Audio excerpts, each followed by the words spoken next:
அஸ்ஸலாமு அலைக்கும். இன்னைக்கு நம்ம பார்க்க போறது உமர் ரலியல்லாஹு அன்ஹு அவர்கள் கலீஃபா ஆகும் முன் நடந்த நிகழ்வு. வாங்க வீடியோக்குள்ள போலாம். உஹது போருக்கு பிறகு ஹிஜ்ரி 6ஆம் ஆண்டு அண்ணல் நபிகளார் ஸல்லல்லாஹு அலைஹி வஸல்லம் அவர்கள் காபத்துல்லாவை தவாபு செய்யும் எண்ணம் கொண்டார்கள்.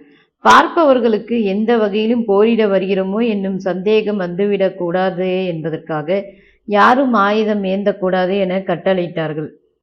மதீனாவை விட்டு வெளியே கிளம்பி துல்ஹுலைஃபா என்னும் இடத்தை அடைந்த போது உமருக்கு ஒரு எண்ணம் தோன்றியது.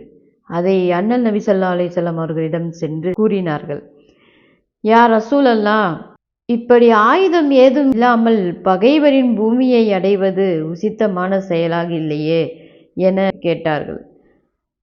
அதை அன்னலாரும் ஆமோதித்து ஏற்றுக்கொண்டார்கள். அன்னலார் மதீனாவிற்கு ஆள் அனுப்பி ஆயுதங்களை வரவழைத்தார்கள். மக்காவை நெருங்கும் போது யாரும் முஸ்லிம்கள் எவரையும் நகருக்குள் நுழையவிட குறைஷியர் தயாராக இல்லை என்னும் தகவல் கிட்டியது. போரிடும் எண்ணம் நபிகளாருக்கு அறவே இல்லையாதலால் உஸ்மான் ரலியல்லாஹு அன்ஹு அவர்களை தூதராக அனுப்பி வைத்தார்கள். வந்த தூதரையும் குறைஷியர்கள் தடுத்து நிறுத்தி கொண்டார்கள். பல நாட்கள் கடந்து விட்டன. அவர் ஷஹீதாகி விட்டார் என்னும் வதந்தி முஸ்லிம்களிடையே வேகமாக பரவிவிட்டது. நிலைமையை உணர்ந்த அண்ணல் நபி ஸல்லல்லாஹு அலைஹி வஸல்லம் அவர்கள் அப்போது தம்மோடு வந்திருந்த கிட்டத்தட்ட 1400 சஹாபாக்களையும் ஓரிடத்தில் ஒரு மரத்தடியில் ஒன்று கூட்டி பைஅத் உறுதிமொழி பெற்றார்கள். மூமின்கள் அந்த மரத்தடியில் உம்மிடம் வாக்குறுதி செய்த போது மெய்யாகவே அல்லாஹு அவர்களை பொருந்தி ஏற்றுக்கொண்டான். 48:18 என்னும் இறைவசனம் இதனை சுட்டிக்காட்டுகின்றது. பைஅத் செய்வதற்கு முன்பாகவே போரிடுவதற்கான தயாரிப்புகளை உமர் ரலியல்லாஹு அன்ஹு அவர்கள் செய்துவிட்டார்கள். ஆயுதங்களை சேகரித்துக் கொண்டிருந்த போது அன்னலார் பைஅத் பெற்றுக் கொண்டுள்ளார் என்னும் தகவல் எட்டியது. உடனடியாக அன்னலாரின் சமூகத்தில் ஆஜராகி ஜிஹாத்துக்காக பைஅத் செய்து கொண்டார். இந்த வருடம் முஹம்மதும் அவருடைய தோழரும் மக்காவில் நுழையவே கூடாது என குறைஷிகள் அடம் பிடித்தனர். கடைசியில் ஒரு வழியாக உடன்பாடு செய்து கொள்ள சம்மதித்தார்கள். இரு தரப்பாளரும் கையொப்பமிட ஒப்பந்தம் இறுதியானது. அந்த ஒப்பந்தத்தின்படி குறைஷியர்களில் இருந்து எவரேனும் அண்ணல் நபிகளாரிடம் வந்து சேர்ந்தால் அவரை உடனடியாக குறைஷியர்களிடம் திருப்பி அனுப்பிவிட வேண்டும். அதே சமயம் மதீனாவில் இருந்து யாரேனும் மக்காவிற்கு வந்தால் அவரை குறைஷியர்கள் திருப்பி அனுப்ப மாட்டார்கள்.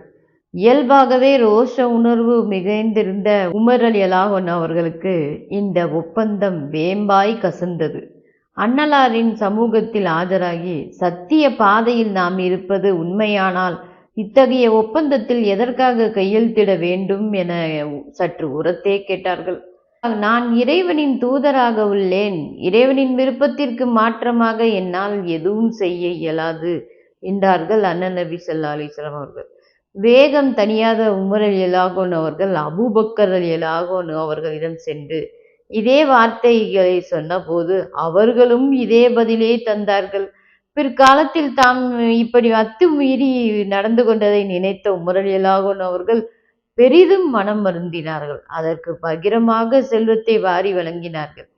ஒரு வழியாக ஒப்பந்தம் கையெழுத்தான போது உமரும் தமது கையெழுத்தை இட்டார்கள். மதீனா திரும்பும் இடைவெளியில் அத்தியாயம் அல் ஃபத்ஹ் இறக்கி அருளப்பட்டது. அந்த அத்தியாயம் 48:1. நபியே, நிச்சயமாக நாம் ஒரு தெளிவான வெற்றியாக உமக்கு வெற்றி அளித்துள்ளோம் என தொடங்கியது.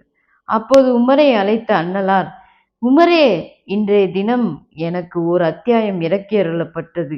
இப்பாருலகில் உள்ள பொருட்கள் யாவற்றையும் விட அதிகமான மனநிறைவை அது எனக்கு அளிக்கின்றது என்றார்கள். ஹிஜ்ரி 7ஆம் ஆண்டு கைபர் போர் நிகழ்வு நடைபெற்றது. மதீனாவிற்கு வெளியில் இருந்த கைபர் என்னும் இடத்தில் யூதர்களுடைய பெரும் கோட்டை இருந்தன. அவற்றை வெல்வது எளிதான செயலாக இருக்கவில்லை.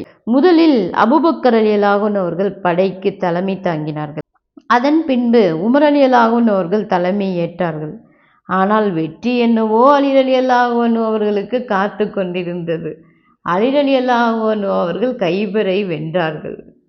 கைபர் வெற்றிக்கு பின் கிடைத்த நிலபுலன்களை அன்னலார் முஜாஹிதீன்களிடையே பங்கிட்டு அளித்தார்கள். ஷமக் என வழங்கப்பட்ட ஒரு காணி நிலம் உமர் ரலியல்லாஹு அன்ஹு அவர்கள் பங்குக்கு வந்தது. அதனை அவர்கள் இறைவழியில் வக்ஃபு செய்து விட்டார்கள். இஸ்லாமிய வரலாற்றில் நடைமுறைக்கு வந்த முதல் வக்ஃபு இதுவே ஆகும். தொடரும் இந்த பயணம். இந்த வீடியோ பிடிச்சிருந்தா லைக் பண்ணுங்க, ஷேர் பண்ணுங்க, கமெண்ட் பண்ணுங்க. மறக்காம சப்ஸ்கிரைப் பண்ணிக்கோங்க, பெல் பட்டனை கிளிக் பண்ணிக்கோங்க. அப்பதான் நான் போடுற வீடியோ நோட்டிஃபிகேஷன் உங்களுக்கு வரும். அஸ்ஸலாமு அலைக்கும் வரஹ்மத்துல்லாஹி வபரகாத்துஹு.